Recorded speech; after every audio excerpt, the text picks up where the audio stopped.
नमस्कार दोस्तों, मैं दीपक शुक्ला आपका स्वागत करता हूं आपके अपने YouTube channel A to Z banking information पर। दोस्तों, आज के वीडियो में हम बात करेंगे कि आपको 2023 में 1 बीघा खेत पर कितना KCC लोन मिलेगा, क्योंकि हर वर्ष स्केल ऑफ फाइनेंस घटता हुआ बढ़ता रहता है। यानी किसानों की फसलों की जो लागत है वो प्रतिवर्ष घटती बढ़ती रहती है। उसी के आधार पर स्केल ऑफ फाइनेंस यानी फसल वित्तमान तय होता है। उसी के आधार पर KCC यानी किसान क्रेडिट कार्ड की लिमिट तय की जाती है कि इस वर्ष देश के किसानों को KCC से इस फसल के लिए कितना पैसा दिया जाना चाहिए। तो दोस्तों, इसी के आधार पर आज की इस वीडियो में मैं आपको बताने वाला हूं कि अगर आप 2023 में KCC लोन लेने वाले हैं या फिर आपका पहले से KCC चल रहा है, आप उसका रिन्यूअल कराने वाले हैं, KCC की लिमिट बढ़वाना चाहते हैं, तो आपको 1 बीघा खेत पर कितना KCC लोन मिल सकता है।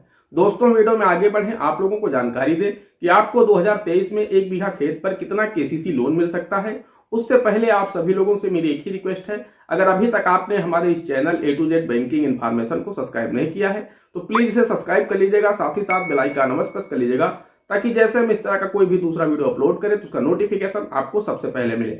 चलिए शुरू करते हैं। दोस्तों, KCC यानी किसान क्रेडिट कार्ड लोन एकमात्र ऐसा लोन है जो कि देश के किसानों को रुपए 3 लाख तक का लोन सिर्फ 4% की सालाना ब्याज दर पर बहुत ही आसानी से उपलब्ध हो जाता है। तो इसलिए किसानों के बीच में KCC लोन बहुत अधिक लोकप्रिय है। दोस्तों, KCC लोन की लिमिट स्केल ऑफ फाइनेंस पर निर्भर करती है कि आपके जिले का स्केल ऑफ फाइनेंस यानी फसल वित्तमान क्या है। आपके जिले का जो भी स्केल ऑफ फाइनेंस है वो प्रतिवर्ष घटता हुआ बढ़ता रहता है। यानी उसमें लिखा होता है कि इस जनपद में इस वर्ष इस फसल को बोने में क्या लागत आने वाली है। तो उसमें उस जिले में जो भी फसलें तैयार होती हैं, उस जिले में जो भी फसलें होती हैं, उन सभी फसलों की लागत लिखी होती है, और वो फसलों की लागत जिसे स्केल ऑफ फाइनेंस कहते हैं यानी फसल वित्तमान कहते हैं, वही स्केल ऑफ फाइनेंस उस जनपद में जितने भी बैंक होते हैं उन सबको भेजा जाता है, और उसी स्केल ऑफ फाइनेंस के आधार पर सभी बैंक आपको KCC की लिमिट बनाकर देते हैं।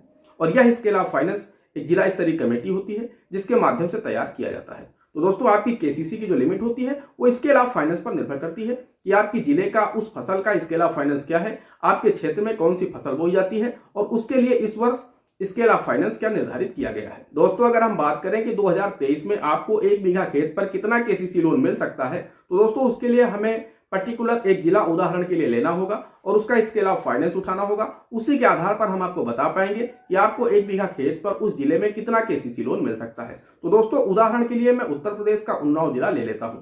अब दोस्तों, हम यहां पर आपको बताना चाहते हैं कि जो स्केल ऑफ फाइनेंस निर्धारित किया जाता है वो प्रति हेक्टेयर निर्धारित होता है। तो उसमें आप अपने हिसाब से देख लीजिएगा कि आपके यहाँ क्या चलता है, उसके आधार पर आप उसे देख लीजिएगा।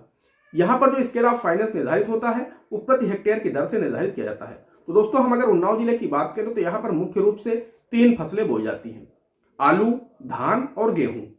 तो अगर हम रबी सीजन की बात करें तो रबी सीजन में यहाँ पर होता है गेहूं और आलू की फसल। वही अगर हम खरीफ सीजन की बात करें तो खरीफ सीजन में होती है धान की फसल। तो दोस्तों, अगर हम 2023 में बात करें कि इन तीनों फसलों के लिए स्केल ऑफ फाइनेंस क्या निर्धारित किया गया है, तो दोस्तों हम आपको बताना चाहते हैं कि उन्नाव जनपद में 1 हेक्टेयर आलू की लागत है 1,21,000 रुपए।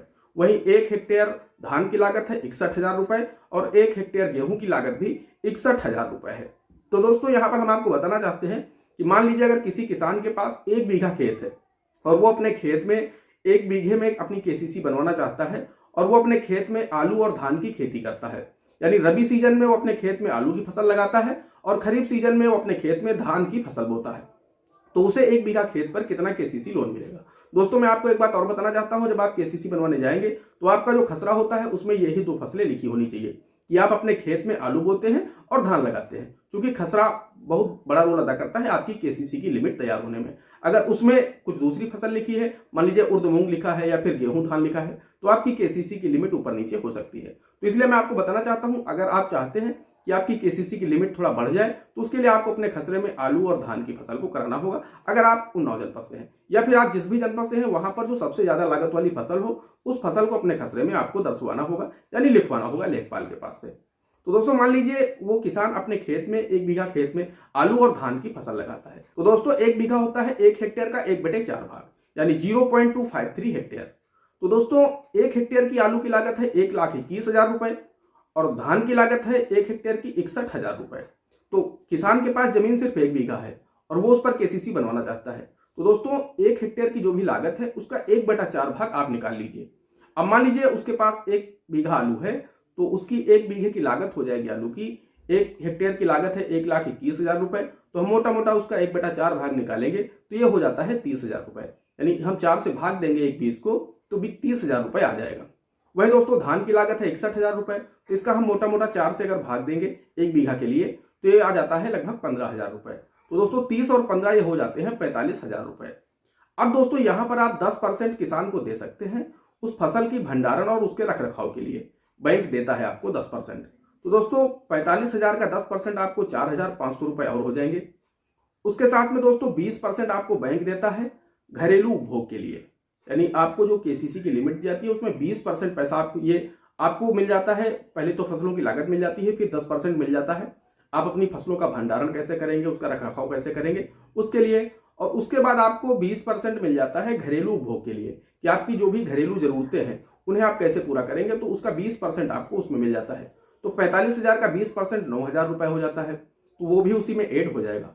और दोस्तों 3% आपको मिल जाता है बीमा के लिए, कि आपने जो भी फसल अपने खेत में बोई है उसका जब फसल बीमा किया जाएगा तो उसका जो प्रीमियम काटा जाएगा तो वो भी उसका भी आपको 3% मिल जाता है। तो ये भी लगभग 1,300 रुपए बन जाता है। दोस्तों अगर इन चारों को हम जोड़ देते हैं 45,000 प्लस 4500 प्लस 9,000 प्लस 1,300 तो ये 60,000 रुपए हो जाता है। तो दोस्तों आपको 1 बीघा खेत पर, अगर आप उन्नाव जनपद से हैं तो आपको 1 बीघा खेत पर अगर केसीसी बनवाते हैं तो आपको आज की डेट में 60,000 रुपए की लिमिट सैंक्शन हो जाएगी।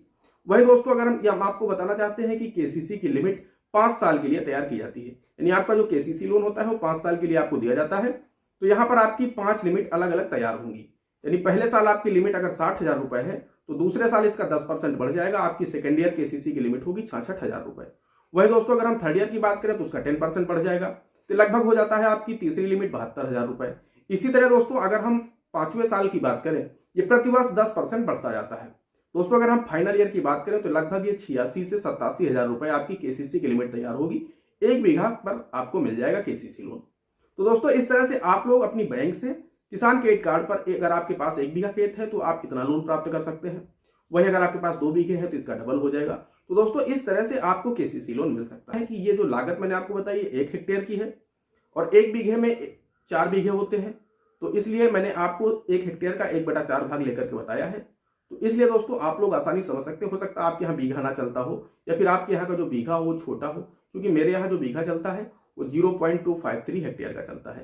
यानी 1 हेक्टेयर में सिर्फ 4 बीघे बनते हैं, 20 बिस्वे का बीघा होता है। उसकी लिमिट मैंने आप लोगों को निकाल करके दी है। दोस्तों आशा करते हैं आज की इस वीडियो से आपको कुछ जानकारी जरूर मिली होगी। अगर आपको इस वीडियो से कुछ मदद मिली हो तो प्लीज वीडियो को एक लाइक कर दीजिएगा। साथ ही साथ चैनल पर नए हैं, चैनल पर पहली बार आए हैं तो चैनल को सब्सक्राइब जरूर कर दीजिएगा, क्योंकि इस तरह के हेल्पफुल वीडियो मैं आप लोगों के लिए चैनल पर रखता रहता हूँ।